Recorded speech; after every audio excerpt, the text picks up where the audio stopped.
Okay, the topic of today is poop. And if you look right here below me, you'll see we all poop. The cows poop, dogs poop, you and I poop. And if we're going to live free in the wild, in nature, then one of the things we have to do is figure out how to poop. So we'll start with a shovel. The most simple form of pooping is, if you're living out in nature, there's a hole in the ground. Now, it's almost perfectly legal. It's perfectly legal in nearly all public land, national forests, BLM, to go out and dig a hole in the ground and poop in it. What my rule of thumb is, I want the hole to be as deep as the shovel. If I've got that good deep a hole, squirrels aren't going to dig it up, and it's going to be safe. Some people just kind of go out and dig a little hole like that and poop in it, and that's not secure. You can't poop on a rock and put a rock under it, over it. The squirrels will get into it and you'll have toilet paper everywhere and you'll have bad idea. Dig a hole that deep, poop right in it, you're good. So next, for as long as men first invented pottery, they've had pea pots. And I've always used a pea pot. I've got this is the one I use in my van. A lot of people use these in the evening. It's dark, it's rainy, I want to pee. I pee in this, and at the end of the night I take it out and dump it and rinse it really good. So this is the most, other than digging a hole in the ground or just going outside and peeing, this is about as simple as it gets. Our next is this little baby. This is my unit. I've been using this exact setup. I use 2 bags, just simple Walmart bags. Hefty's a little better, but I've never had a Walmart bag fail me. And I always keep double bagged, and I'm always ready to go. As I've gotten older, the time between I feel the urge and the urge is pretty darn insistent, and let's go right now, it has become narrow and narrower. So I always have a bag ready to go. And in my bag is a little toilet paper, of course, and wet wipes. You got to stay clean out here, especially your behind. Gotta, there are a lot of things you can cut, corners you can cut. Your behind's not one of them. You want that thing to be clean all the time. You can just sit right straight down on a bucket, and I started out trying that. I didn't do it very often, and I didn't do it for very long, because these things are pretty sharp, and if you're in there for a little while, you got to do a little reading material while you're there. You want to have something comfortable. And then just duct tape. And this has lasted me, and it's very comfortable. And I've been using this since 2009. It'll be 6 years this year. And I'm kind of a nut for saving every little bit of space I can. So inside my bucket, I have dog biscuits. My dog needs biscuits, and I need to store them. And that's where I store them. And I've always got a double bag on top of it. So besides my dog, the stuff never touches my dog, my dog's biscuits. And you know what? If they did, I think my dog might prefer the biscuits. So he doesn't seem to mind. He's never complained. So then the next one, and this is the one more common. This is a little more money. That was $3. Cost me $3 and some duct tape to make that toilet. And you've probably seen or heard of these. This is a luggable loo, and it just has a standard 5-gallon bucket, and you snap this down on, and then it's got a seal. Now this is not an actual luggable loo brand. Can you zoom in a little bit on that? This has got a seal, and that makes this one unusual. Many of them don't have a seal, and you'll get odors if you don't have a gasket on this side. And it closes down, and these are 15 bucks, 10 to 15 bucks on Amazon. We'll put on a link. And then it's just like any other 5-gallon bucket, and this is your seat, and it's quite comfortable, and you feel a little more civilized. Some of us still want to have that urge to feel civilized, and some of us have this urge real strongly, and nothing wrong with that. We're out here to be comfortable and happy, not to prove how tough we are, although some of us want to prove how tough we are. And then finally, there's a controversy in the van dwelling community. Do you do one at a time?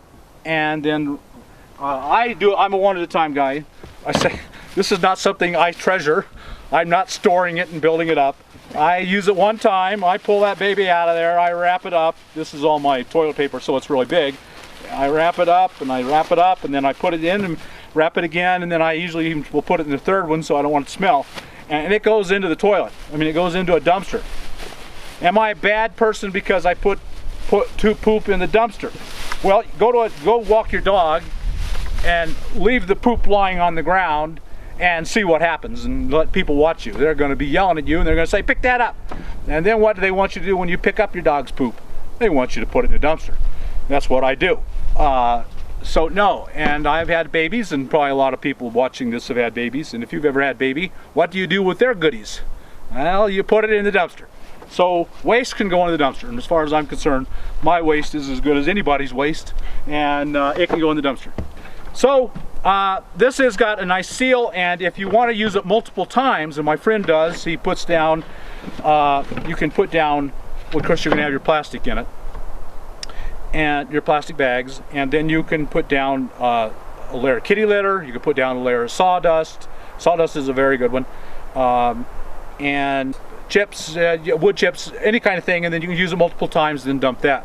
I just don't, but I know some people do, and are completely content with that system. At the RTR one year, I set up a tent at the RTR because there are people who are in cars, and there's nowhere for them really practically to go poop, and they're new and they don't know how to do.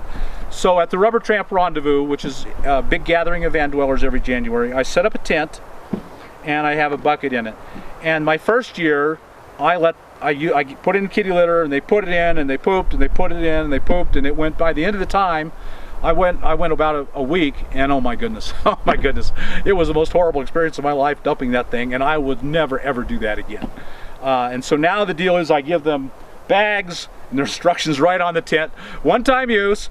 You pack it in, pack it out. You come in here and you poop in this, you wrap it up, you take it home, and you throw it in the trash, and I'm not dealing with your trash. Take care of your own business. Yeah, your business is yours and not mine. It's as precious as it is, you keep it. And so I'm not a fan of multiple times, but people do. And the Gamma lid is useful for a million little things. So they're about 10 bucks on Amazon. We'll put a link on for you. Okay, and so that's it. Now these are all pretty crude, you know. To a lot of people, the idea of pooping in a bucket is just out of the question. And I understand that. I'm a crude person, so it doesn't bother me. But for those... Bothers me. For those who it bothers, there's another solution, and Kendall will demonstrate that now. Well, kind of demonstrate that now. I'm not going to sit on it for you. This is what we use. Civilized people. Civilized people, if you want to call us that. But this is a porta potty. This is called a Thetford. It's a higher end model of a porta potty, and we bought it on Amazon. So the reason why we like to use a porta potty or a real toilet instead of a bucket or a bottle or anything was when we first started this lifestyle, we didn't have a porta potty. I was going to try my hardest to bring in my inner man and use a shiwi. Your inner beast? My inner beast. And use a shiwi. For those of you that don't know what a shiwi is, so a shiwi is kind of like a funnel that contours to a woman's body that you would put into a like orange juice bottle or something and pee into, and use it as we have different plumbing than we actually do. I tried that for about a week and a half, and let's just say for me it didn't really work. We had to tear all the carpet out of the van. So we bought a porta potty, and I love the porta potty because I can get down in the middle of the night and use it. I don't have to leave my van. I don't have to go outside. I don't have to find a spot. I don't have to think if somebody's watching me squat down and all that stuff. It's a big hassle for me, so we use porta potty. The thing I like about this porta potty is it has a flush on it. You can fill water. There's two. This is a flush. Flushes the water.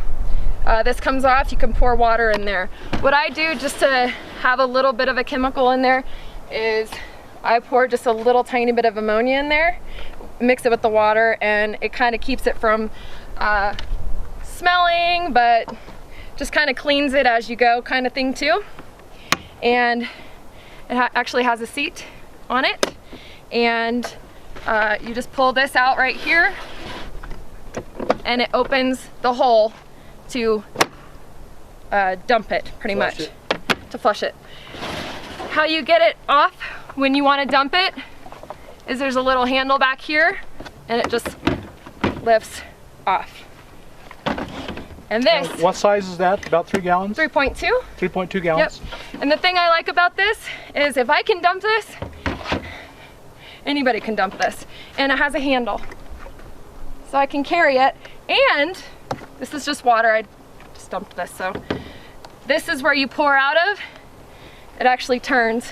So you can have easy pouring and you don't have to drip it on you when you're carrying it to wherever you're gonna go dump it. What we do is if there's a public restroom or a porta potty that we can dump it in, we usually dump it in that. Sometimes if we're out in nature for too long, then we'll dig a hole, really deep hole, and we'll pour it in because we are 2 people. And it takes about 2 to 3 days to really fill it up. The other thing I really like about this porta potty is it has a sensor on it. Right now it's fully green because it's fully empty. When it gets fuller, it'll go to red. And so you know if for some reason you're not really focusing on how full it is because you're not moving it around. We move this around the van all the time because our van, we have to move things to make the bed go down and everything. So we're moving this constantly and so we can always feel how full it is. And but it's nice because you have the sensor, you have this little thing that turns around and the flush, and it just flushes right back on. So I like it. It's nice and compact. It's kind of high. We use this as a chair. We put a little pillow or a blanket on it and use it as an extra chair in the van. And it doesn't smell. Well, the key thing is that no matter what you're looking for out of living in a van and living the mobile life, you can find what suits you. If you want to live a little bit cruder, you can poop in a bucket. And if you want to live a little more civilized, you can get one of these. You can make your life a whole lot more comfortable pretty easily. It's a big quality of life thing. It is. I think if you can just make little tweaks here and there to have a better quality of life, then why not? I mean, we're already living free and wild and awesomely. Why not make it easier at the same time? Absolutely. Do you name your toilet? Oh, what was his name? Leroy Jenkins. Oh, Leroy Jenkins! Poor Leroy. Yeah. Okay, well, thank you, and there you go. Another simple solution for a problem, and every problem in the van doing life has a solution, and it's our goal to give them all to you.